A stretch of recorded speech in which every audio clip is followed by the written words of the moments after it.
Salam alaikum Azulfilaoun, bonsoir. Cette semaine, l'actualité algérienne a été marquée par le bras de fer entre la FAF et Belmadi. Après l'échec de l'équipe nationale à la CAN, dans son dernier communiqué, la FAF tourne la page et tire sur Belmadi. La FAF rappelle d'abord les mauvais résultats de ces dernières années, notamment les 2 Coupes d'Afrique manquées après le sacré de 2019. Elle affirme ensuite qu'un accord a été trouvé entre Belmadi et le staff lors d'un premier rendez-vous avant de mettre sur papier une fois de retour au pays. C'est là que les problèmes ont débuté. Tous les membres du staff technique avaient signé l'accord de résiliation à l'amiable, à l'exception de Jamel Belmadi qui s'est étonnamment rétracté, sollicitant un temps de réflexion supplémentaire, considérant l'accord convenu dans son volet pécuniaire en deçà de ses attentes. Le sélectionneur a alors quitté le pays, laissant la fédération dans le flou. La FAF considère son silence et son départ du territoire national comme un refus et se voit contraint de tourner définitivement la page et se projeter désormais sur un nouveau challenge avec un nouveau sélectionneur et un nouveau staff technique qui seront désignés prochainement.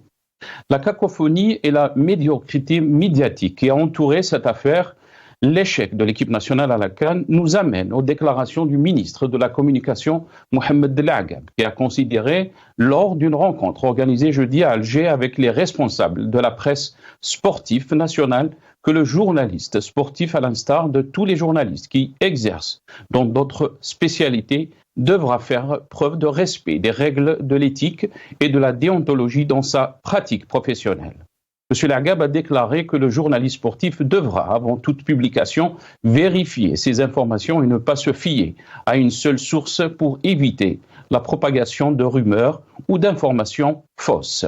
Certains écrits peuvent provoquer des tensions sociales et même un incident diplomatique, a rappelé le ministre. Ce rappel à l'ordre du ministre de la Communication dénote l'incohérence et les contradictions d'un secteur qui est en deuil et qu'il faut rappeler que le problème de la presse en Algérie dépasse le respect des règles de l'éthique et de la déontologie.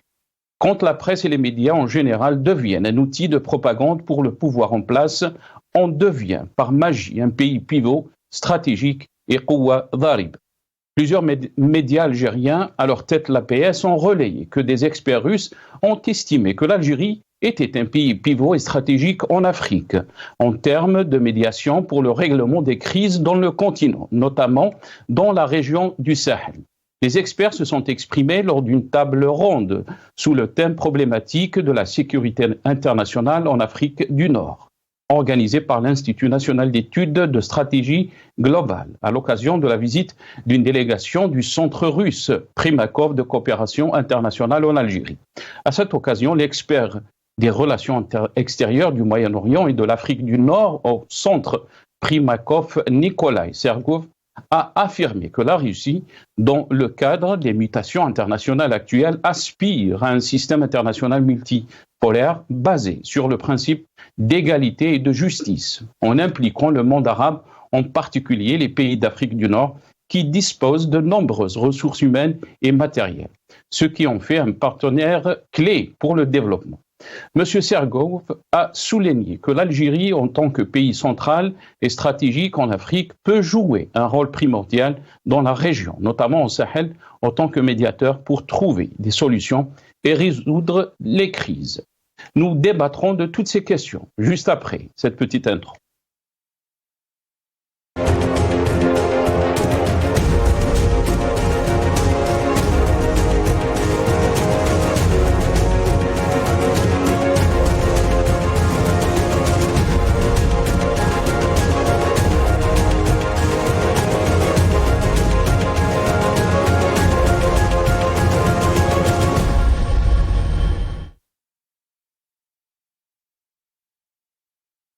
Donc aujourd'hui, comme chaque samedi, on va revenir sur les thèmes qui ont marqué l'actualité algérienne cette semaine.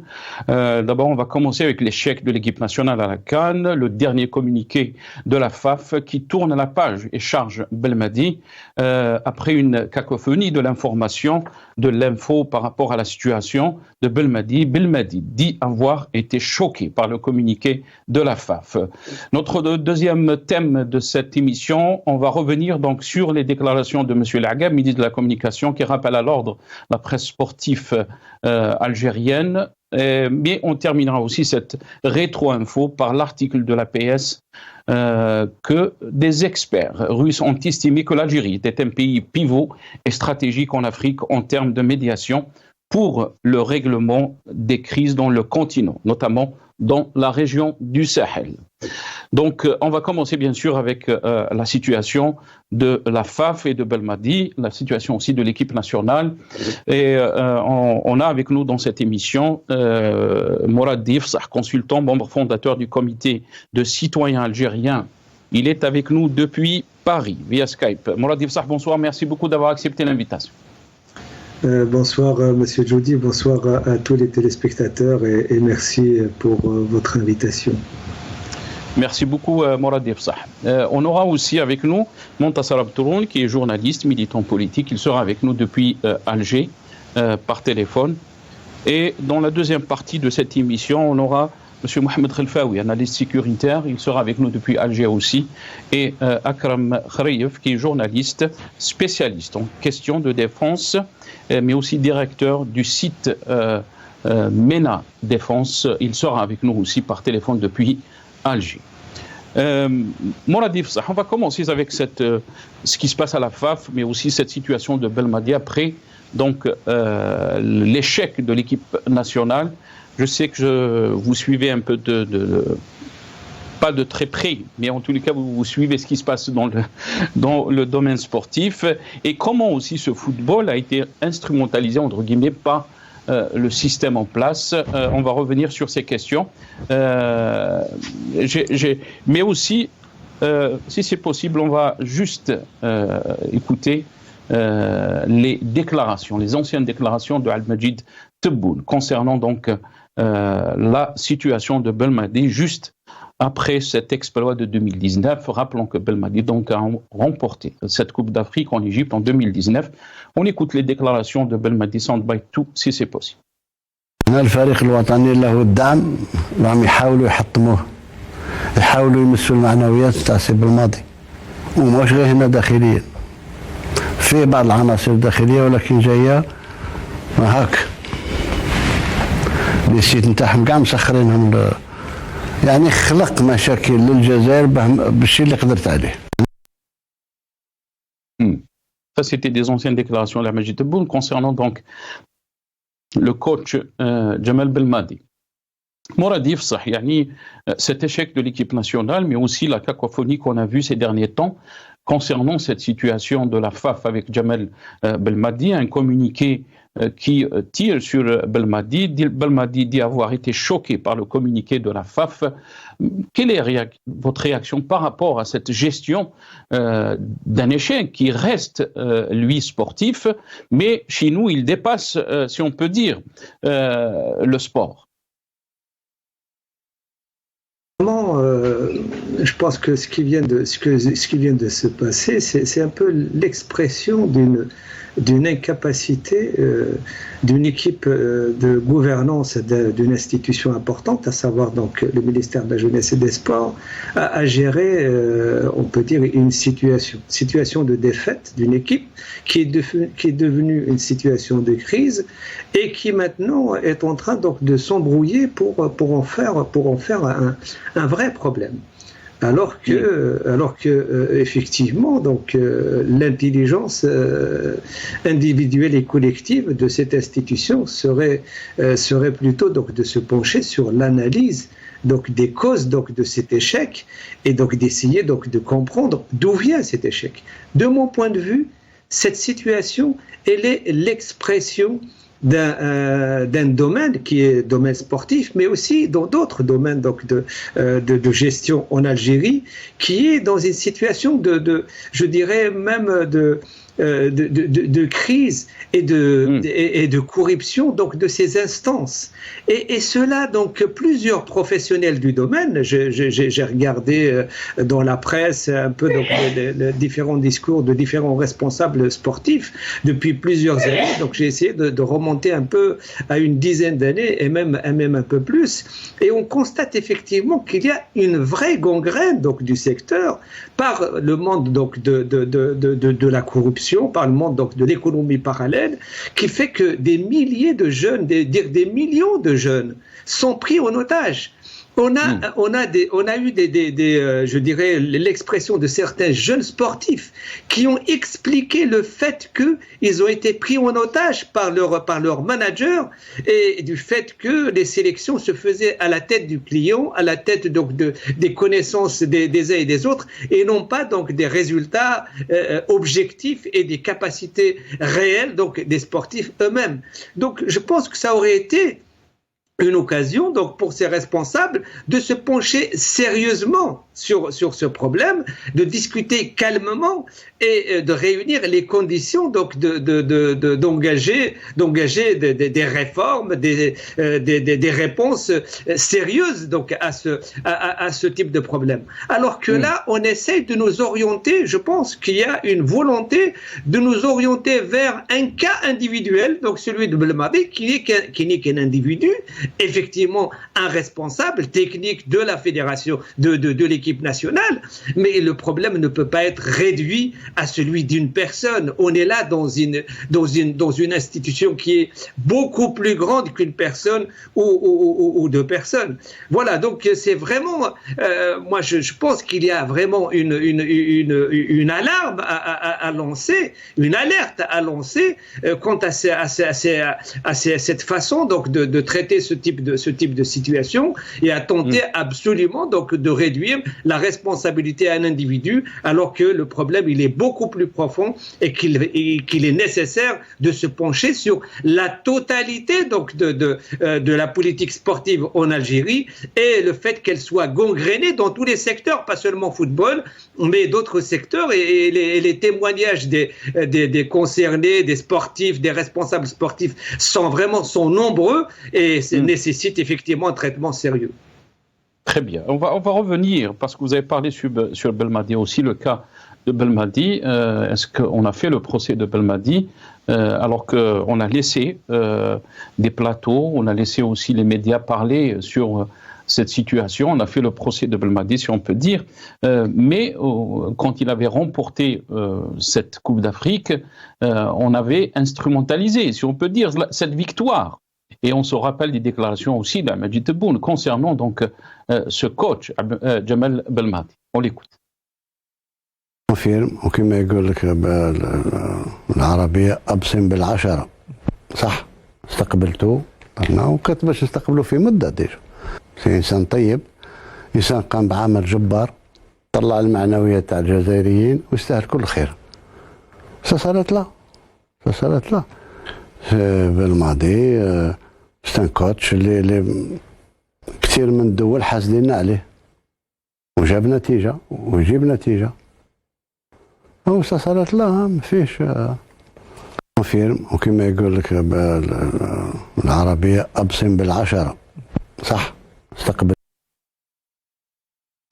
Mourad Yefsah, quand on entend Amedjid Tebboune faire ces déclarations, bien sûr, c'est un échec sportif, on peut le dire que c'est un échec sportif, mais aussi la façon dont il a été traité, Mourad Yefsah. Quand on fait le procès de Jamal Belmadi sur le plan sportif, footballistique, la question qui se pose aussi, pourquoi ne pas faire donc le constat, le procès de cette institution qui est la FAF, qu'il faut rappeler, Mourad Yefsah, qu'au bout de 6 ans, je pense, elle a connu presque 5 présidents à la tête de cette FAF. Il y a une instabilité qui était peut-être, si on peut dire, le responsable de cet échec de l'équipe nationale. Premièrement, il y a une légèreté donc, dans l'analyse aussi bien des résultats que des échecs. C'est-à-dire que dès qu'il y a un premier résultat, donc on fait monter donc une personne au plus haut sommet donc de tous les louanges, et dès qu'il y a une défaite, c'est la démoralisation donc totale. Ça dénote, ça démontre effectivement donc une faiblesse d'analyse des situations, une incapacité donc des managers à apprécier les situations. Ceux qui ont l'habitude donc de diriger des équipes, donc quels que soient les domaines, donc savent effectivement que ce n'est pas comme ça qu'on fait monter très haut des équipes et qu'on monte effectivement donc des échelles au niveau donc de la qualité et des capacités donc d'intervention, de réalisation donc des équipes. Donc on voit donc sur la base donc de cet exemple donc d'un sélectionneur national. Aujourd'hui, hier, il a fait gagner, donc il a aidé à gagner la CAN. Donc il n'est pas le seul. Il n'était pas le seul. Il était dans une situation particulière, dans un contexte particulier, avec des joueurs et un staff particulier. Ils ont gagné, mais aussi avec d'autres équipes qui étaient dans une autre situation aussi. Donc il y a tout un ensemble qu'il faut analyser, dont il faut prendre en compte. On ne peut pas seulement regarder l'équipe nationale algérienne, et elle est dans un contexte africain. Donc la compétition a lieu dans un contexte africain. Donc la période actuelle, c'est une autre période, c'est un autre contexte dans lequel aussi se trouvent les joueurs algériens, mais aussi le staff et le coach lui-même. Vous avez donc cité cette instabilité au niveau de la fédération, mais pas seulement au niveau de la fédération. C'est une instabilité au niveau de toutes les équipes nationales algériennes, au niveau donc de toutes les directions régionales, donc wilayales, donc algériennes, au niveau donc du ministère lui-même. Donc quand on regarde, il y a beaucoup d'éléments dont il faudra donc tenir compte pour vraiment analyser l'état actuel donc du football algérien, mais plus encore donc en général du sport algérien, parce que il faut pas non plus cacher comment dirais-je avec un élément, cacher toute cette forêt, tous ces échecs dans d'autres domaines. Très bien. On va essayer de revenir, parce que les déclarations du ministre de la Communication, Mohamed El-Agab, qui a rappelé à l'ordre, si on peut dire, la presse algérienne par rapport donc à cet échec de l'équipe nationale. On a vu une certaine médiocrité, si on peut dire, par rapport donc à des plateaux de télévision nationale, mais aussi c'est une certaine presse écrite.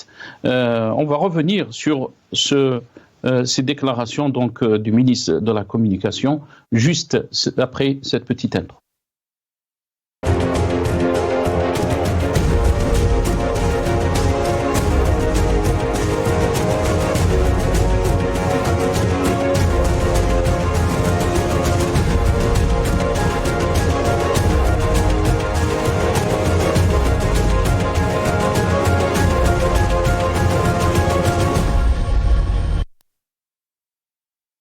Donc, M. El-Agab, ministre de la Communication, donc, a considéré lors d'une rencontre à Alger ce jeudi dernier, les responsables de la presse sportive nationale, que le journaliste sportif, à l'instar de tous les journalistes qui exercent dans d'autres spécialités, devra faire preuve de respect des règles de l'éthique et de la déontologie dans sa pratique professionnelle.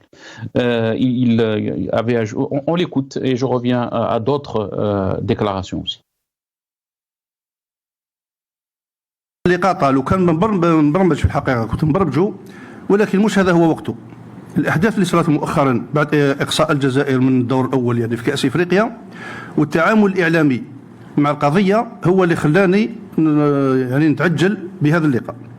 علاه؟ لاني انا شخصيا لاحظت، انتم انفسكم لاحظتوا، النواب هنا موجودين كل ما نروح للبرلمان يحكموني وحكموا الوزراء السابقين قبلي المواطنين هم يكتبوا لاحظوا أنه فيه ما يمكن تسميته بين مزدوجتين انفلات في الإعلام الرياضي، انفلات في المعالجة، انفلات في كثير من القضايا. Mais aussi, il a déclaré que certains écrits peuvent causer, mais aussi des crises diplomatiques avec d'autres pays. Et on l'a vu, certains écrits peuvent provoquer des tensions sociales et même un incident diplomatique. Donc, a interpellé donc le ministre. On va l'écouter sur la question avec la Mauritanie. Donc, on écoute Mohamed Lagab. أنتم تبعتوا أنه خبر كاذب قال يبرق العلاقات بين الجزائر وموريتانيا، حتى دخلت النقابة الرياضية تاع سي يوسف تازر وين دارت رد، والحمد لله عادت الأمور إلى نصابها. إذا شوفوا الإعلام الرياضي واش قدر كيفاش تقدر يأثر على العلاقات الدولية ولا العلاقات السياسية. Ça, c'était donc Mohamed Lagab. Mourad Ifsah, comment peut-on lire ce rappel à l'ordre du ministre de la Communication concernant bien sûr la presse? Il parle de la presse sportive, mais en général, donc la presse et le travail du journaliste en général en Algérie. Votre réaction par rapport à ce rappel d'ordre? Encore une fois, c'est toujours la même chose, c'est-à-dire qu'il y a une réaction de type disciplinaire, de type autoritaire, donc sur toute une corporation. Le problème est pourquoi en est-on arrivé là? Pourquoi nous avons donc ce niveau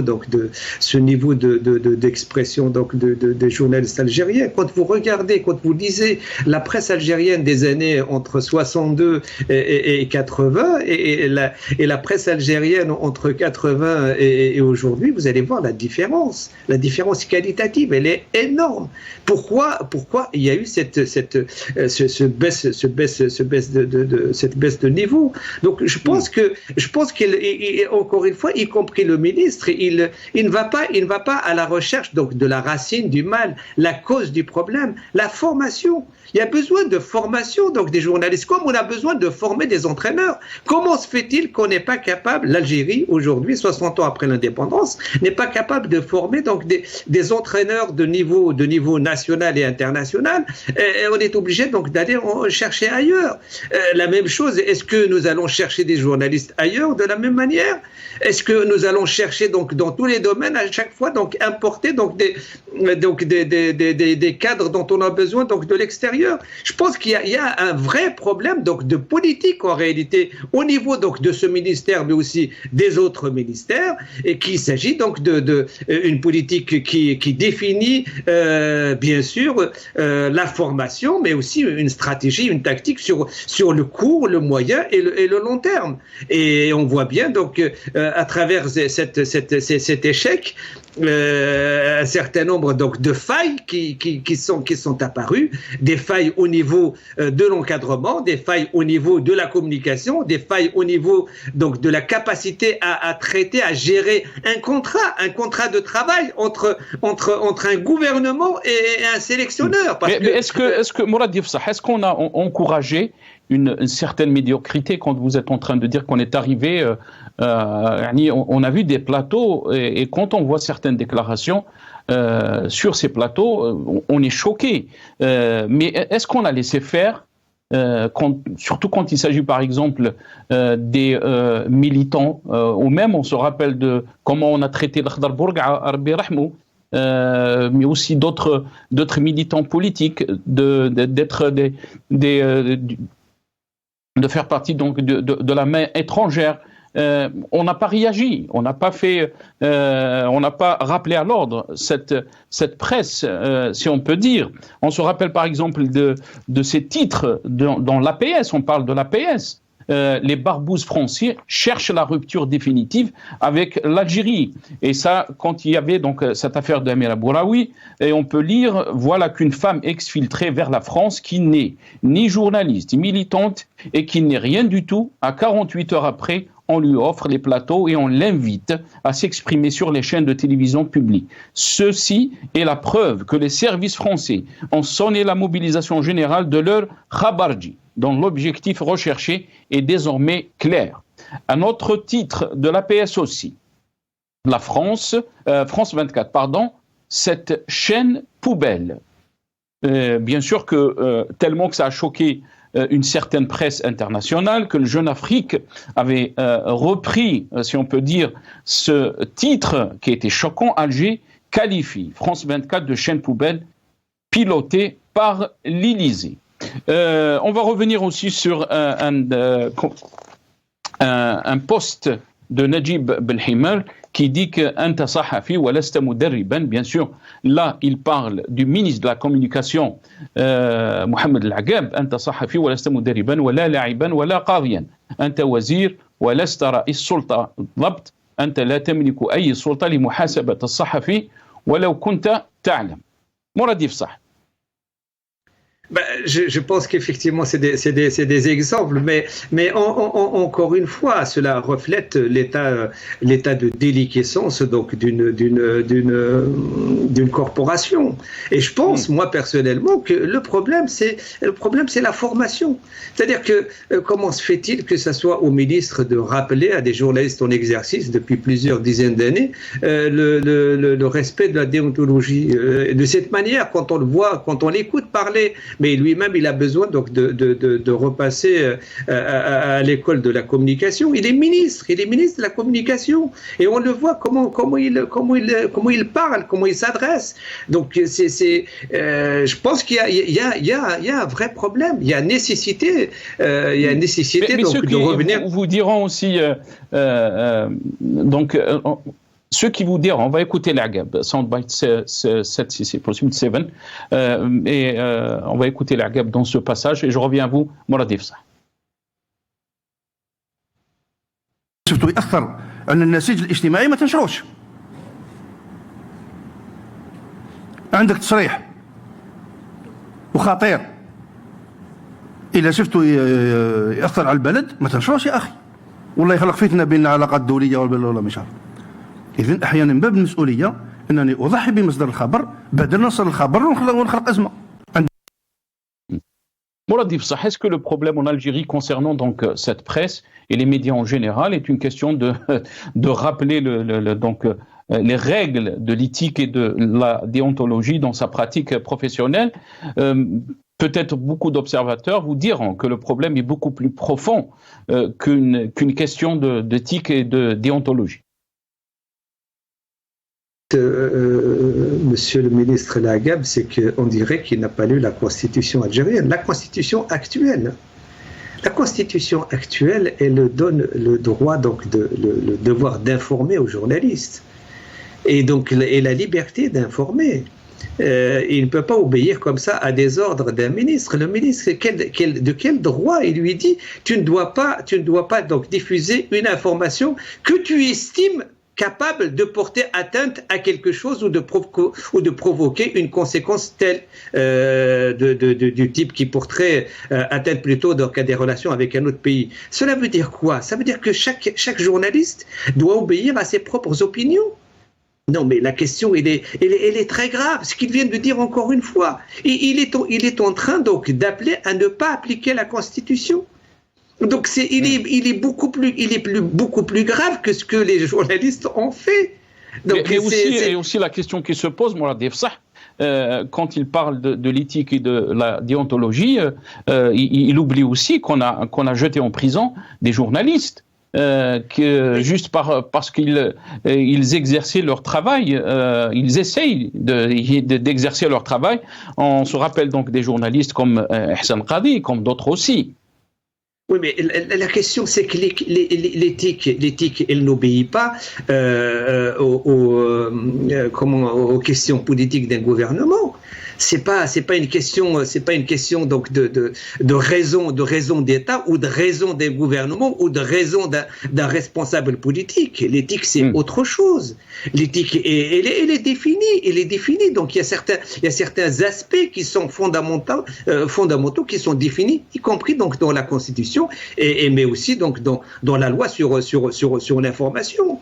Donc on voit bien donc là que un ministre qui vient il a le droit de venir, mais avec la loi qui régit le monde de l'information et rappeler les jalons ou les fondamentaux donc de cette loi. Et il peut pas venir comme ça et dire aux journalistes vous ne devez pas faire ça, vous ne devez pas faire ça. C'est pas. Il est en dehors de son rôle, il est en dehors du cadre constitutionnel, il est en dehors du cadre contractuel entre le journaliste et celui qui l'emploie, que ce soit l'institution publique, que ce soit donc un journal privé. Donc encore une fois, on est dans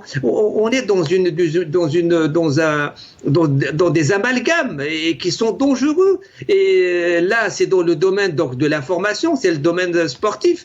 Mais si effectivement donc les autres ministères fonctionnent de la sorte, on voit bien que les choses sont quand même sont graves, quoi.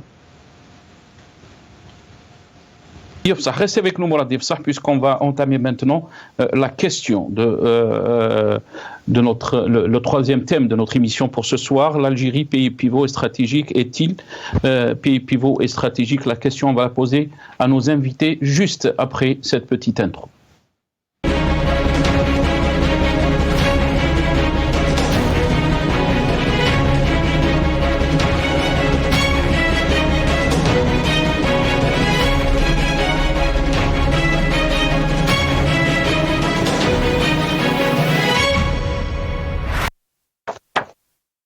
Donc, des experts russes ont estimé que l'Algérie est un pays pivot stratégique en Afrique en termes de médiation pour le règlement des crises dans le continent, notamment dans la région du Sahel. On a été rejoint par M. Akram Khrayef, qui est journaliste spécialiste en questions de défense, mais aussi directeur du site MENA Défense, spécialisé sur les questions défense. Akram Khrayef, bonsoir. Merci beaucoup d'avoir accepté l'invitation. Marhaba bik. Bonsoir, avec plaisir. Marhaba. Barakallahu fi. Akram Khrayef, comment peut-on lire ces déclarations donc de ces experts russes qui sont-ils Qui sont-ils? C'est des experts russes. On a dit qu'il y avait une table ronde sous le thème problématique de la sécurité internationale en Afrique du Nord, organisée par l'Institut national d'études de stratégie globale, qui ont affirmé, dit que la Russie, dans le cadre des mutations internationales actuelles, aspire à un système international multipolaire basé sur le principe d'égalité et de justice, en impliquant le monde arabe, en particulier les pays d'Afrique. Et là, bien sûr, il parle de l'Algérie. Monsieur Sergov, qui est spécialiste donc du centre Primakov, oui. a souligné. C'est le centre Primakov qui travaille avec l'INESC, effectivement. Si vous voulez un commentaire, ces propos-là ne concernent que la personne qui les a dit et que le centre pour lequel il travaille. C'est vrai. La Russie, quelque part, estime que l'Algérie est un des rares pays grand et sérieux en Afrique pour faire de la médiation et pour parler géostratégie lorsqu'il s'agit de conflits régionaux, etc. Vraiment, non seulement au Sahel, mais aussi au Maghreb, parce qu'il y a la question libyenne qui est dans ça. C'est une vérité, mais bon, après, un des plus gros soucis, je pense, entre la Russie et l'Algérie, c'est le manque de communication et le manque d'interlocuteurs. Aujourd'hui, l'Algérie, je pense que la plus grande faiblesse de l'Algérie en termes géopolitiques, c'est le manque d'interlocuteurs capables de parler au nom de l'Algérie, discuter stratégie et répondre tout de suite à des questions internationales. Donc, je sais que en théorie, c'est le rôle du ministre des Affaires étrangères, mais aujourd'hui, le monde étant ce qu'il est, de nouveaux mécanismes nécessitant moins de lourdeur administrative et politique nécessitent l'existence de ces gens, de ces personnes ressources qui peuvent dialoguer et jouer le rôle d'un interlocuteur. Et ça, l'Algérie en manque aujourd'hui et on manque depuis très longtemps. On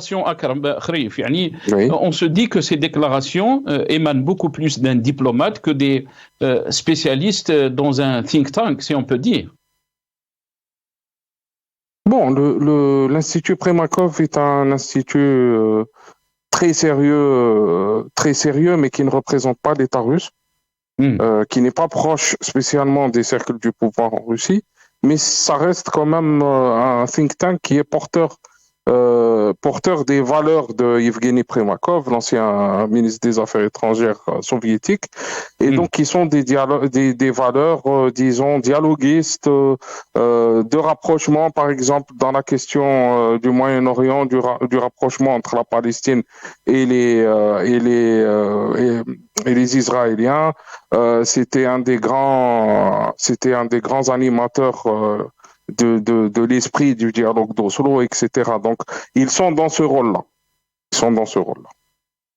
Très bien. Donc, comment peut-on lire cette dernière décision donc des autorités militaires à Bamako de rompre avec si on peut dire, avec l'accord d'Alger? Et alors que beaucoup parlent de cette diplomatie dans notre pays, quand on parle maintenant des défis sécuritaires et surtout par rapport à la question du Sahel, comment peut-on lire donc cette décision du pouvoir de Bamako? Il y a plusieurs façons de voir les choses et il y a plusieurs niveaux de lecture qu'on peut appliquer à propos de cette décision. Le premier niveau est malien et intermalien même. Aujourd'hui, la junte au Mali se renforce, est en train de construire une sorte de narratif très nationaliste, très renfermé et très isolationniste par rapport à toutes les forces qui ont contribué négativement ou positivement à ce qui s'est passé ces 10 dernières années au Mali. Donc, ils sont dans la rupture de manière générale. Et d'ailleurs, l'Algérie est le dernier pays avec lequel a rompu le Mali, cette junte. Et donc, pourquoi l'Algérie est le dernier pays? Parce que l'Algérie est le seul pays à n'avoir pas exercé d'influence militaire et à n'avoir pas causé des morts au Mali. Donc, mais malgré cela, les Maliens ont besoin d'ennemis et ont besoin de montrer qu'ils sont capables militairement de régler leurs problèmes tout seuls, ou du moins avec l'aide des Russes. Ça, ils veulent le faire. Et les accords d'Alger sont tout à fait contre la solution militaire. Ce sont des accords politiques et ce sont surtout des accords de développement. On a une deuxième grille de lecture qui est celle du côté algérien.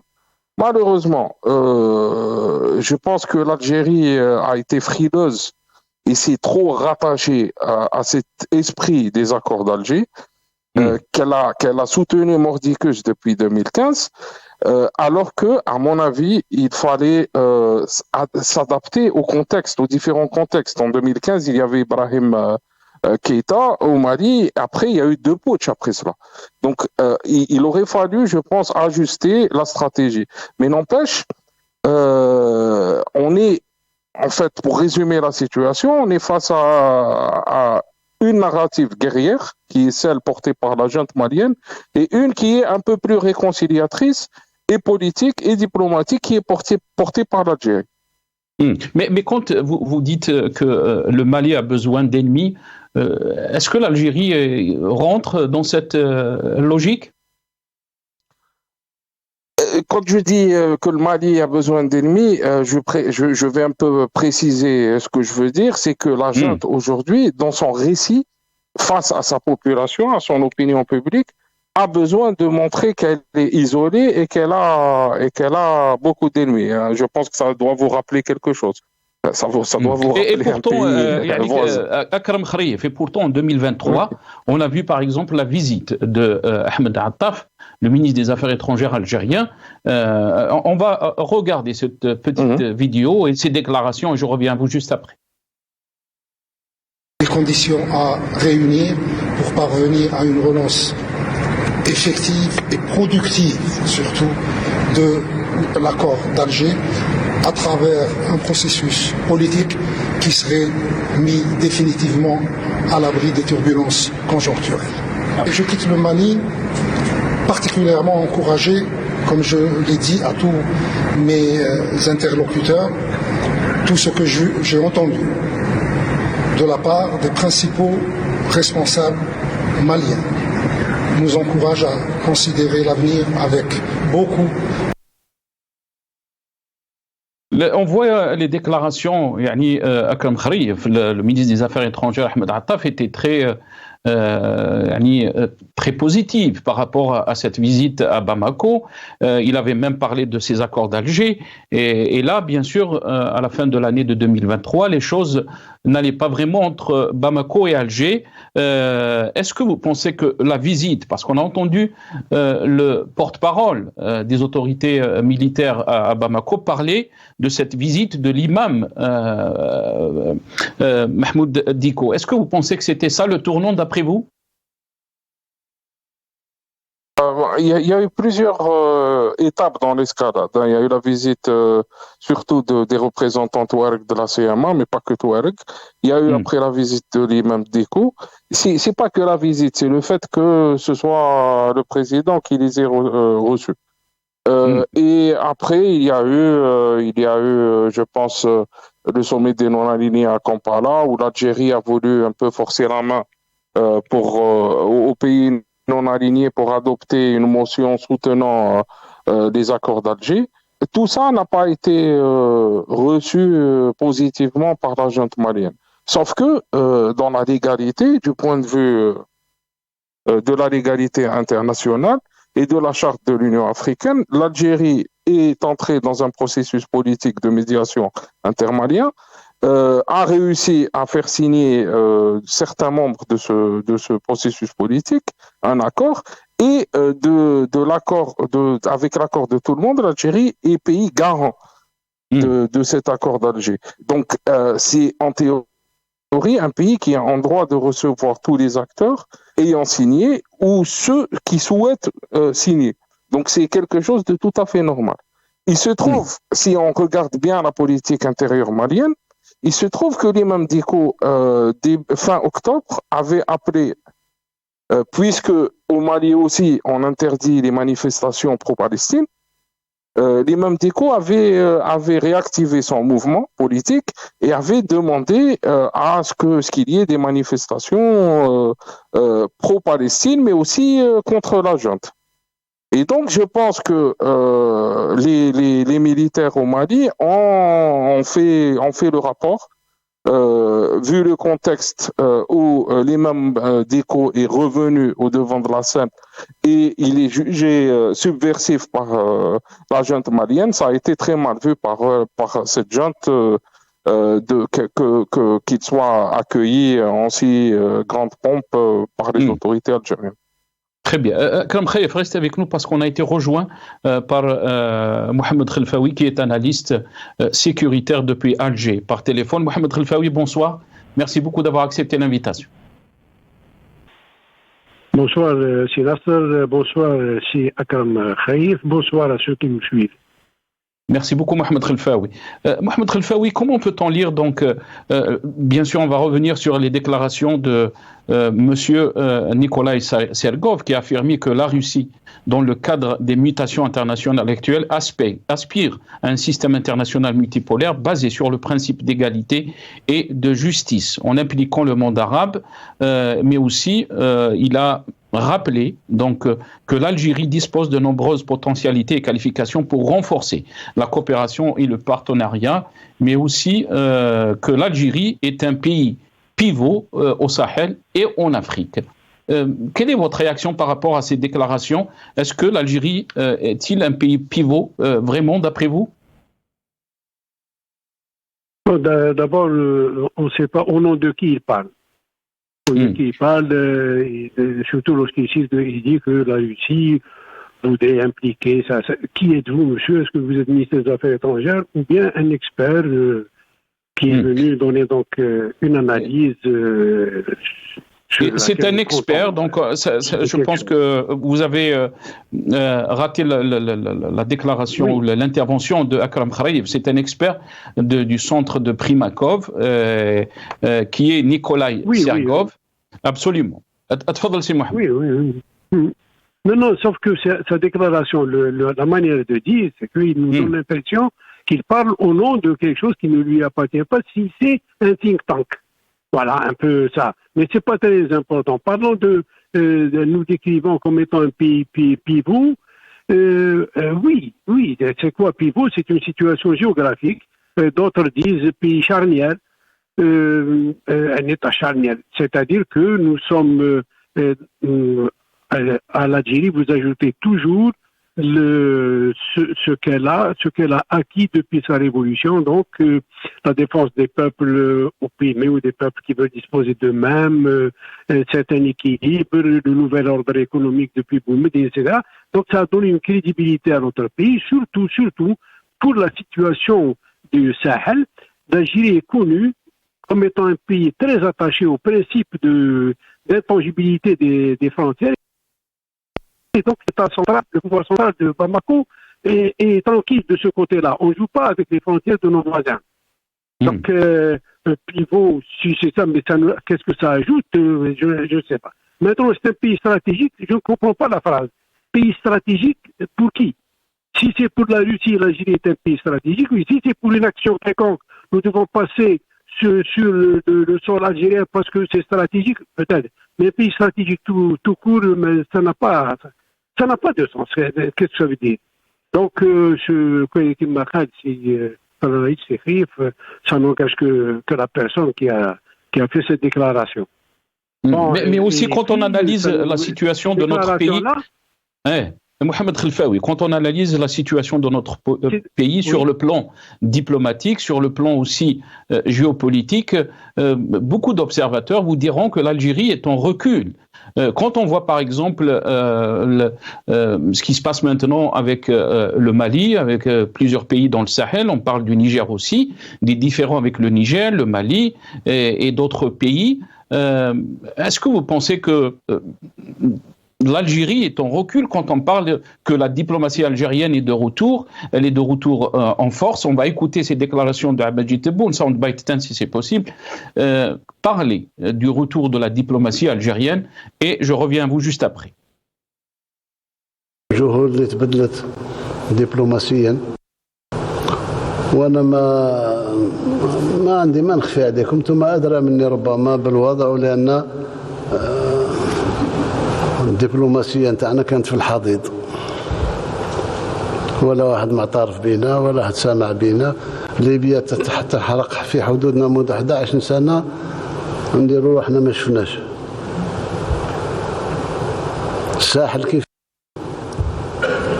إلى آخره. إذن اليوم الحمد لله استرجعنا كلمتنا وما نسكتش، واللي يسالنا يجي يخلص. Mohamed Khelfaoui, nous avons repris notre mot, mais quand on constate la situation, elle s'est dégradée, entre guillemets. On parle donc de la situation avec le Mali. On accuse les Émirats arabes unis d'être derrière donc ce qui se passe au Sahel. Votre réaction par rapport à ces déclarations d'Abdelmadjid Tebboune concernant la diplomatie algérienne? D'abord, pour la déclaration du président, je laisse ça de côté. Je vous réponds en marque à votre face. C'est quand vous dites que la diplomatie, le pays connaît un recul. Moi, je dis que nous perdons du terrain. À chaque fois, il y a quelque chose depuis le voisin de l'Ouest, et vous descendez Mali, Niger, mais la Libye, ça fait longtemps qu'on a perdu déjà pas mal d'atouts ou de terrain. En effet, nous sommes en train de perdre du terrain, et ça, il faudrait peut-être y remédier. De quelle manière? Encore une fois, il faut faire appel à la diplomatie, cette arme stratégique pour tout État. Il faut que le manifeste, qu'on reprenne la main, qu'on reprenne l'initiative, parce qu'apparemment, nous sommes en train de perdre l'initiative qu'on avait auparavant. Comparé à la diplomatie du temps de Bouteflika, nous avons eu quand même le ministre des Affaires étrangères du temps de Bouteflika. Nous l'avons eu, ça fait 2 ou 3 mois, il était ministre des Affaires étrangères actuellement avec le nouveau régime. Nous avons eu également Sahel. Bon, maintenant, sur le terrain, qu'est-ce que ça a donné? Ils sont mieux placés, surtout que le président était d'ailleurs ministre. Donc, il est plus à même de... Il sait de quoi il s'agit, il connaît la problématique. Donc, je passe sur ça, mais en fait, il faudrait qu'on puisse reprendre la main, surtout que à nos frontières, nous avons des populations communes. À nos frontières, nous devons avoir une sécurité, d'autant plus que beaucoup de groupes terroristes se sont formés, se sont nourris de la chose, de l'insécurité, etc. Donc, il nous appartient, il est dans notre intérêt d'essayer de juguler, au moins, et reprendre la main, reprendre l'initiative dans notre zone, pour rester justement le pays pivot ou mériter, disons, tout ce qui va avec pays pivot. Notre stratégie, c'est de nous défendre, nous protéger, c'est assurer une stabilité dans le voisinage, assurer une amitié, assurer une confiance, au moins avec le voisinage, au moins une confiance. Et ne pas continuer une fuite en avant, c'est-à-dire pas partir sur un pied de guerre, ou là, non, nous ne voulons pas ça. Au contraire, ce sont des pays amis, ils ont leurs problèmes, ils ont énormément de problèmes, on ne va pas leur en ajouter, au contraire, on va essayer d'appeler à la raison, d'autant plus que Assimi Goïta lui-même, il se plaint de l'accord d'Alger, il se plaint de la rigidité des accords d'Alger, ou de l'accord d'Alger.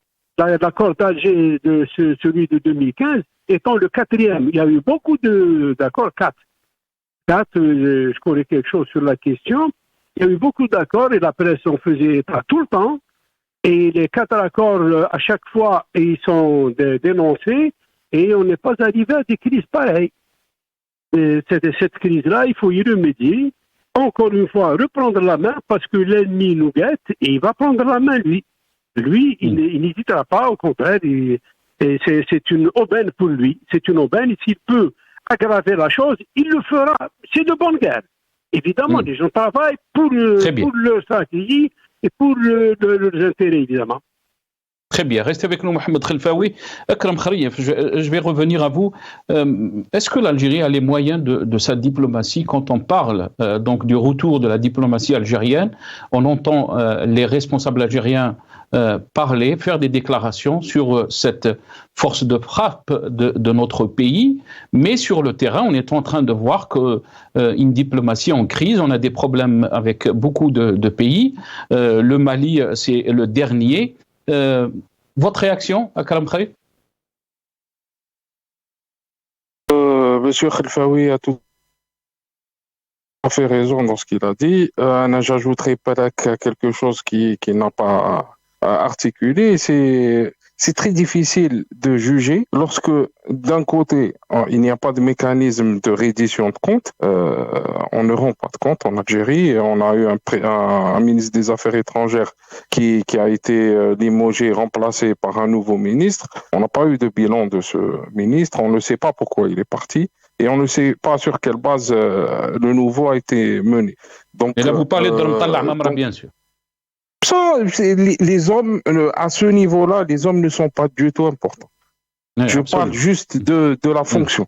De la fonction, normalement, pour évaluer, pour dire qu'une diplomatie marche ou ne marche pas, d'ailleurs, même le fait de critiquer, parce que nous n'avons pas de bilan. Ce sont juste des impressions que le président a ou que d'autres personnes ont. Donc, on n'a pas de mécanisme de reddition de compte, on n'a pas de bilan. C'est très difficile de juger à l'instant T des résultats, sachant que c'est un processus qui dure depuis 10 ans, 15 ans presque. Qui marque M. Khelfaoui, c'est les 4e accords d'Alger. On peut même ajouter les accords du Niger qui concernent aussi le nord du Mali. Donc, c'est un très long processus. Les processus connaissent des hauts et des bas. On est dans le creux de la vague, ça c'est clair. Mais il n'empêche que bon, l'Algérie a les moyens, bien sûr, d'y parvenir. Ce que l'Algérie n'a pas, et c'est ce qui est le plus dommage, c'est qu'il n'y a pas de vraie stratégie. Il n'y a pas de vision. De stratégie connue. Il n'y a pas de vision. On ne sait pas comment on veut voir l'Algérie dans quelques années.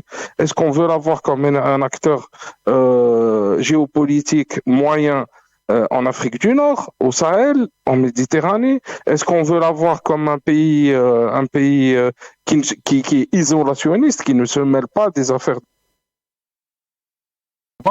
Ça, on ne le sait pas. Et l'autre problème, c'est que quand on parle de stabilité et de bonnes relations avec les voisins, ça, ce ne sont pas des objectifs. Ça, ce sont des conséquences d'une bonne politique, d'une bonne stratégie qui est bien exécutée. Ce ne sont pas des objectifs. Donc, je pense que l'Algérie gagnerait, les autorités algériennes gagneraient à ouvrir le débat sur ce que devrait être l'Algérie à l'horizon 2030, 2040, 2050, 2054. Et qu'on mette les moyens qui existent. L'Algérie est un des pays qui a le plus de moyens en Afrique, et qu'on fasse en sorte que ces moyens-là correspondent à des objectifs qui ont été débattus et acceptés par le maximum algériens ou de leurs représentants, et aller tous ensemble vers la réalisation de ces objectifs. Mais beaucoup aussi vous diront que les politiques ont été menées, à Karam Khalif par exemple, dans le cas du Mali, l'Algérie a facilité pour le groupe Wagner d'exister, si on peut dire. Pas du tout. Ça, c'est Hadi, c'est très simple. Hadi, c'est une rumeur qui avait été fabriquée en 2020 par l'Institut, par le think tank marocain Policy for a New South, qui a été fabriqué, vendu par des lobbyistes un peu partout aux États-Unis.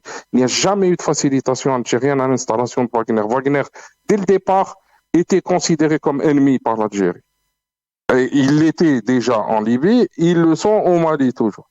Ce sont des acteurs qui ont été rejetés. Et pourtant, ce groupe est lié donc à la Russie, et on sait très bien que l'Algérie a de bonnes relations, si on peut dire, avec la Russie. Donc, est-ce que vous pensez en fin de compte que peut-être l'Algérie a mis tous ses œufs dans un seul panier? Non.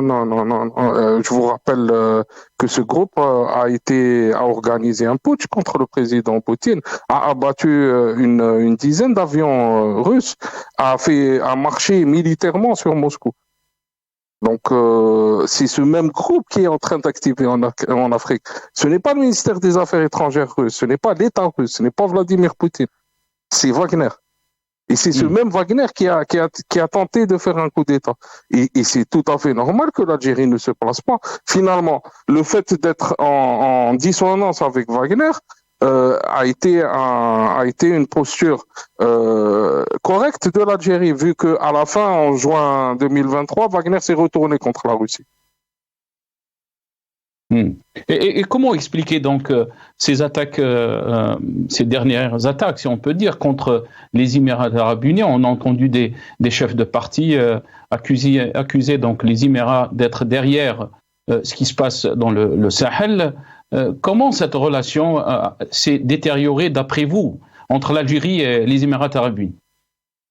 Je n'ai aucune information. Il n'a jamais été donné de preuve par quelconque parti ou chef de parti ou officiel algérien sur les activités des Émirats. En tant que chercheur, je suis ce que font les Émirats dans le Sahel. Ils ont une stratégie, et c'est une stratégie qui est opportuniste. Ils ont énormément de moyens, ils s'implantent, ils font ce qu'ils peuvent. C'est nous qui devons faire quelque chose.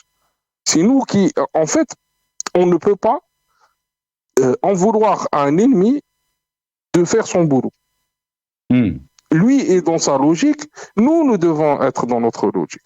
Et notre logique, ce n'est pas de pleurnicher, ce n'est pas de dénoncer, Nous sommes un pays souverain, nous sommes un très grand pays.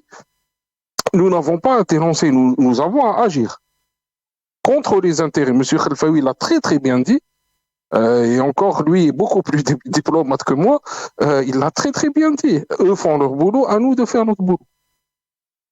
Et est-ce que vous pensez, Akram Khaïf, que ce pouvoir pourra faire face donc à ces changements géopolitiques et ces défis sécuritaires qu'on est en train de voir dans notre monde, et surtout autour de la frontière de notre pays? Je ne sais pas, mais j'ai une sorte d'espoir que cette situation-là et cette impasse dans laquelle a été mise la diplomatie algérienne qui est capable de régler ce genre de problème, peut être un sursaut pour plus d'ouverture, pour autre chose. Ça, je l'espère. Ça, c'est un vœu pieux qui m'est couru. Mais quand vous dites plus d'ouverture, avec de l'improvisation, avec... Pardon? Quand vous dites plus d'ouverture, oui. Est-ce que vous insinuez l'ouverture politique? Bien sûr. D'accord. Bien sûr. Tfadal, Siak.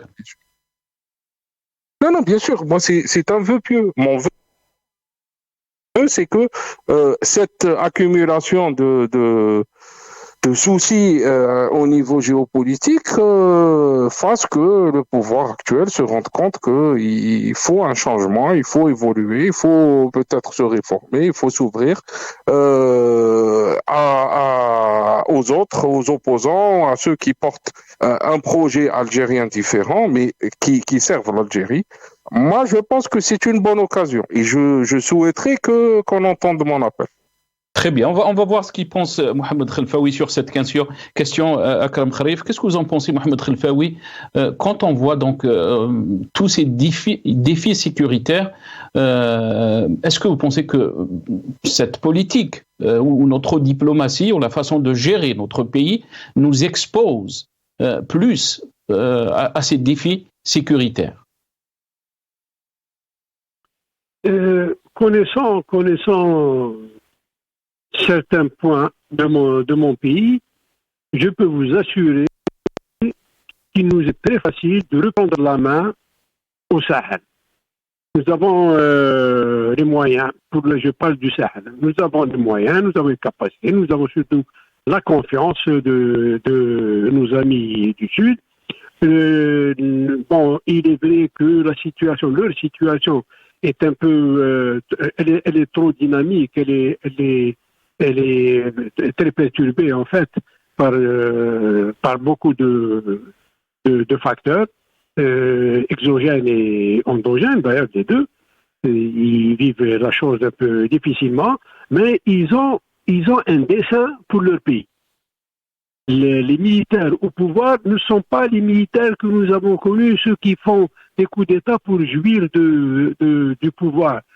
Ces gens-là, ils ont connu leur pays, des difficultés, ils se sont fait un idéal et ils se sont levés pour reprendre les choses en main. Moi, je leur souhaite la réussite, évidemment. Je leur souhaite beaucoup de réussite. Maintenant, il faut qu'ils fassent très attention parce qu'ils sont en train de s'affaiblir et nous également, nous sommes en train de nous affaiblir. Alors, si tout le monde est faible, qui va soutenir l'autre? Il faut reprendre la main. Même, c'est-à-dire que pour mon pays, je souhaite qu'il y ait des évolutions sur certains dossiers. Peut-être revoir les avancées, étudier les avancées sur le dossier libyen si avance il y a, pour essayer d'avoir une attitude assez forte et celle d'un État pivot, celle d'un pays pivot. Parce qu'on aime bien qu'on nous dise ces belles choses, eh bien, nous avons toutes les potentialités pour l'être. Faisons en sorte qu'on avance. Maintenant, je suis certain que si les moyens, ou si la volonté, ou si la vision, on accepte que la vision puisse connaître certaines évolutions, je suis certain qu'on s'en sortira, et peut-être plus fort, parce qu'il y a une expérience derrière. Et je suis sûr que les États, l'AES en particulier, l'Alliance des États du Sahel, nous sera reconnaissante et je suis sûr que nous pourrons alors être vraiment tranquilles pour le Sud. Très bien. Restez avec nous, Mohamed Khelfaoui. Dernière question. Donc, نرجع لك سي محمد. Juste pour libérer Akram Kharif, dernière question très rapidement, Akram Kharif. Comment vous voyez les choses évoluer dans cette région du Sahel, surtout quand on a vu donc cette semaine la décision des 3 pays, Burkina Faso, le Mali, le Niger, de se retirer de la CEDEAO. Quelle est votre lecture, très rapide? Oui, ça va être très dur, ça va être très très difficile. Ils ont la volonté, ils ont l'envie de faire. Il semble que ils aient des principes, comme l'a dit Monsieur Khelfaoui. Je suis plus ou moins d'accord avec lui. Mais le problème, c'est que il y a de très gros défis. Ce sont des pays extrêmement pauvres, avec des moyens très limités. C'est des pays qui se sont aliénés, pratiquement tous les pays d'Occident. Ce sont des pays qui, en plus, sont enclavés géographiquement. Ils n'ont pas de débouchés sur la mer. Et ce sont des pays qui ont une énorme diaspora vivant dans les autres pays de la CEDEAO, avec qui ils avaient un accord de libre circulation et de libre installation. Donc, cette décision-là va être très compliquée pour les et pour notre pour pays, ces pays-là. Akram Kharif, et pour notre pays. Oui. Non, pour notre pays, le plus gros risque aujourd'hui, il n'est pas sécuritaire. Notre plus gros risque, c'est que face à la violence, on va dire, peut-être même à la brutalité des agissements de l'armée malienne au nord, qu'il y ait un très gros afflux de réfugiés en Algérie. C'est le plus gros risque aujourd'hui. Mais en dehors de ça, je ne vois pas, mis à part l'inaction, l'incapacité d'agir dans la région, je ne vois pas de gros risques pour l'Algérie. Merci beaucoup, Akram Kharif, journaliste spécialiste en questions de défense, directeur donc du site MENA Défense. Vous étiez avec nous depuis Alger, à Texaha.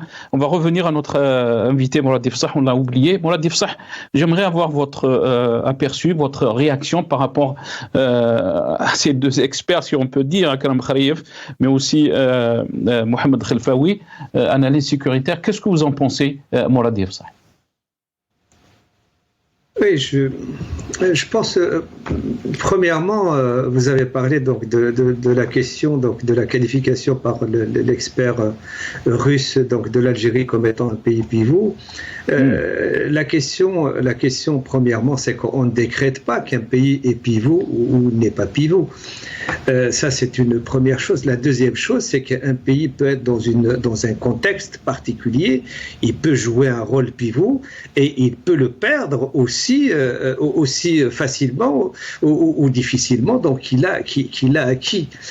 Troisième chose, c'est quoi un pays pivot? Je pense que on n'a pas clarifié cette question. Beaucoup de gens utilisent ce terme, mais ce terme, il a un sens, il a un contenu qui prend des dimensions donc bien sûr géographiques au point de vue donc de la population, au point de vue donc de la force économique du pays, du point de vue donc de sa force militaire, donc de ses moyens de mobilisation, de son histoire, donc de sa place donc dans le monde, mais aussi donc de ses capacités donc à avoir une cohésion donc au niveau donc avec sa population donc dans le pays, donc à assurer sa stabilité et aussi sa capacité donc à nouer donc des alliances avec les pays qui comptent dans le monde.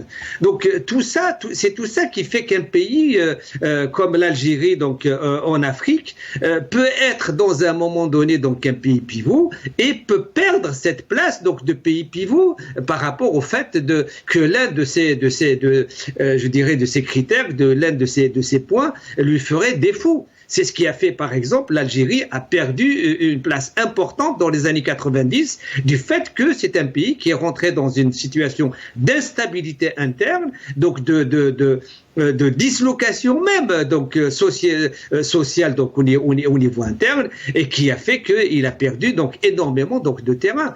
Deuxième aspect, je pense qu'il y a un point qui est important. Si on le comprend pas, on ne peut pas comprendre ce qui se passe actuellement. C'est que depuis la chute du mur de Berlin, c'est-à-dire depuis donc la situation, le changement donc de la situation mondiale, qu'on est passé donc d'un monde, on peut dire, qui était dominé par deux grandes puissances, à un monde dans lequel était dominé par les États-Unis, dans lequel effectivement la Russie donc de Helsinki est passée armes et bagages du côté des États-Unis, l'Algérie qui était donc dans le mouvement des non-alignés, qui était aussi proche donc de l'URSS, a perdu comme d'autres pays, comme l'Irak, comme la Syrie, comme la Libye, comme d'autres pays, y compris d'Amérique latine, ont perdu, donc ont reculé donc du point de vue de leur position, donc à l'échelle mondiale, mais aussi à l'échelle régionale. La situation aujourd'hui, si on aborde ce qui se passe dans cette région du Sahel, sans tenir compte donc de ces changements, c'est difficile de comprendre. Comment dirais-je, le changement des rapports de force à l'intérieur de la Ligue arabe, le poids qu'ont pris donc les monarchies pétrolières depuis la chute du mur de Berlin est énorme, alors que leur place était autre avant cela. Donc, je pense que ces aspects jouent aujourd'hui dans la situation mondiale. Il y a aussi, à mon avis, et ça a été abordé par les experts d'une certaine manière, c'est que il y a besoin, donc, aujourd'hui, dans la situation actuelle, les dirigeants, donc, des pays, ont besoin, donc, d'analyser, de comprendre ce qui se passe quotidiennement et d'intervenir. C'est-à-dire qu'il suffit que tu perds 24 heures et puis tu peux effectivement, donc, perdre des positions dans ta région. Je pense que c'est ce qui est en train de se passer pour l'Algérie. Il n'y a pas cette dynamique, donc, d'analyse quotidienne de la situation mondiale et des changements donc qui ont lieu. On a vu par exemple avec ce qui s'est passé en Palestine, les choses sont en train de changer aussi. Donc avec l'événement donc du 7 octobre, l'intervention donc des résistants palestiniens comme ils l'ont fait donc le 7 octobre, ont apporté donc un tournant dans l'analyse des rapports de force dans cette région, avec des impacts partout.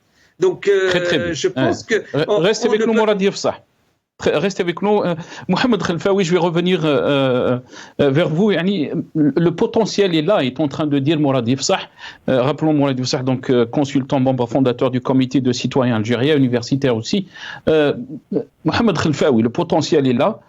Ça a été aussi dit par cet expert russe que bien sûr le potentiel des ressources humaines, mais aussi matérielles. Et quand on voit aussi la position de l'Algérie en termes de géographie, l'Algérie, c'est l'un des plus grands pays en Afrique, même en arabe, les pays arabes. Donc, c'est la porte de l'Afrique, mais aussi la porte de l'Europe, si on peut dire.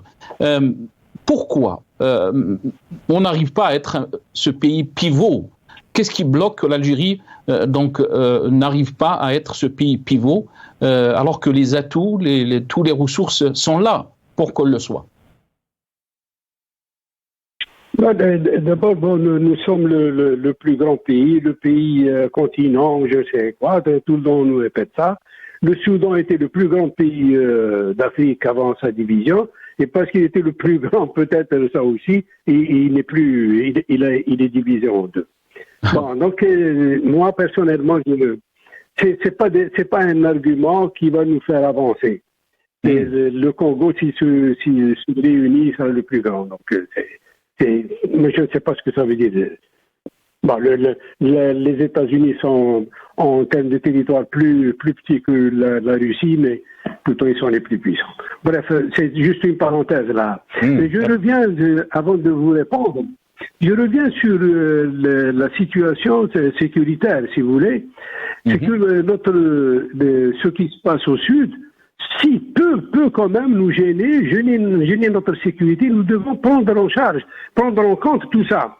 Il faut pas qu'on se laisse aller ou non, il faut voir les problèmes sont là. C'est les populations sont aussi bien maliennes qu'algériennes, nigériennes que maliennes.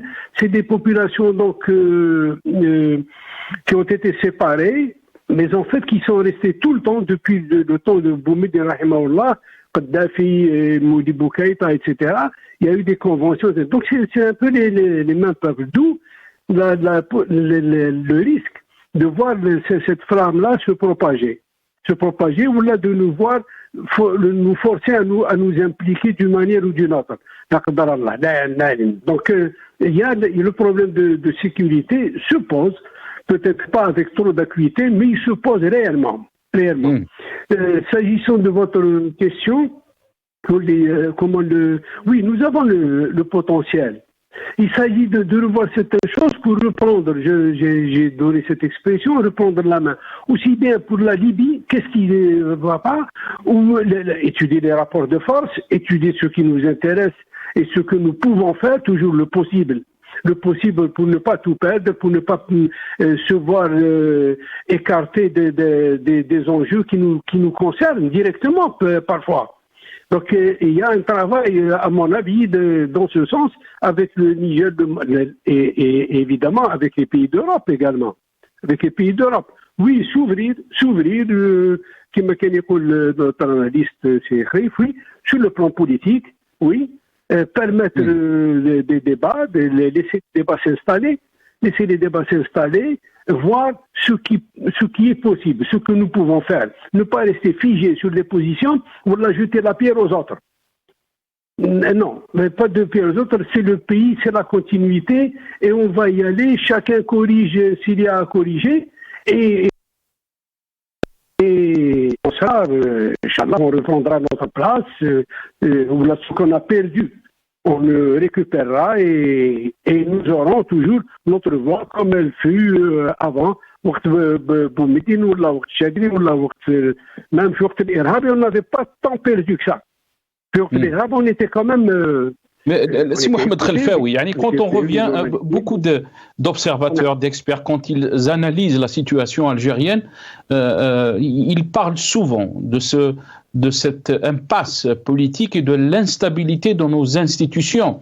Quand on parle, par exemple, depuis 2019, depuis ce qu'ils appellent l'avènement de la nouvelle Algérie, on a connu presque 3 ministres des Affaires étrangères en presque 4 ans et demi. Cette instabilité chronique de nos institutions, mais aussi l'instabilité, le manque de vision par rapport donc à la gestion de notre diplomatie, de notre politique interne. Est-ce que vous pensez aussi que c'est des vrais blocages, c'est des vrais problèmes pour qu'on essaye d'avoir une vision d'abord diplomatique, mais aussi faire face à ces défis sécuritaires. On entend par exemple des politiques, des responsables parler du front interne, alors qu'on sait très bien que sur le front interne, depuis 2019, on a jeté des centaines de jeunes ou de militants politiques en prison, des chefs de parti. Cette façon de gérer les choses n'aide pas trop à avoir une stabilité ou une vision par rapport aux défis de la géopolitique dans le monde. Oui, je ne suis pas d'accord lorsque vous dites instabilité dans nos gestions parce qu'il y a des ministres qui changent. Non, le ministre peut changer, mais la continuité de notre politique, aussi bien d'éducation, d'enseignement supérieur, de santé publique ou des affaires étrangères, lorsque la ligne est tracée, celui qui vient après, ce sera une continuité avec peut-être d'autres moyens. Mais si on change de paradigme, là, ça peut révéler une instabilité. Une instabilité ou alors un changement de cap. Mais le changement de cap connaît toujours des problèmes de transitoire. Tout changement connaît ces problèmes transitoires qui ne sont pas précis. Jusqu'à son aille sur le chemin. Mais par exemple, je sais pas, vous prenez des pays, bon, je pense pas les États-Unis, c'est toujours le même depuis Biden. Je prends la France, par exemple, on a eu des ministres qui ont changé, beaucoup de ministres. Les autres, on n'est pas informés, mais certainement que des changements de gouvernement, etc., se font. C'est vrai qu'il vaut mieux rester une certaine stabilité menée avec, disons, les personnes qui ont connu, qui ont vu et appris surtout assimiler les problèmes et les dossiers. Peut-être ça irait mieux. Certainement, ça irait mieux. Mais s'il y a lieu de changer, parce qu'on n'est pas d'accord sur certains points, on peut changer. Moi, je dis que s'il y a changement, ça n'implique pas une instabilité, ça impliquerait une instabilité s'il y a un changement également du mode opératoire, s'il y a un changement sur le but à atteindre, s'il y a un changement sur les moyens qui sont mis. Là, on peut créer des instabilités. En 10 secondes, Mohamed Khelfaoui, parce qu'on est pressé par le temps, quand Akram Khrayef dit « j'espère » ou « je souhaite » qu'il y ait une ouverture politique, qu'est-ce que vous en pensez? Très rapide. Je soutiens son souhait et j'ajoute le mien au sien. Merci beaucoup Mohamed Khelfaoui. Je rappelle, vous êtes analyste sécuritaire, vous étiez avec nous depuis Alger. Morad Yefsah, 10 secondes parce qu'on doit rendre l'antenne. Je vous laisse le mot de la fin. Oui, je pense que ce serait une erreur de considérer ce qui se passe au Mali comme étant une question seulement malienne. Il y a quand même un impact important donc sur le sud algérien et surtout donc des populations algériennes qui sont donc des tribus donc des Ifouras qui sont les Touaregs algériens. Donc il y a un aspect aussi, la façon dont le gouvernement algérien, le pouvoir algérien actuel traite les questions donc de ces populations algérienne dans le sud, c'est aussi un moyen donc de donner, je dirais, un signal, mais aussi de donner un visage clair et peut-être positif aussi, qui peut aider à éviter à ce que nous soyons impactés dans une solution, comment dirais-je, violente telle qu'elle se dessine actuellement au Merci Mali. Mohamed. Merci Morad Yefsah. Désolé, je vous ai pressé Morad Yefsah. Merci beaucoup d'avoir participé à cette émission. Merci à Mohamed Khelfaoui, merci à Akram Khrayef. Merci aussi, on s'excuse, on n'a pas pu avoir Montassar Abdouroun qui était prévu d'intervenir dans cette émission. Merci à vous, chers téléspectateurs.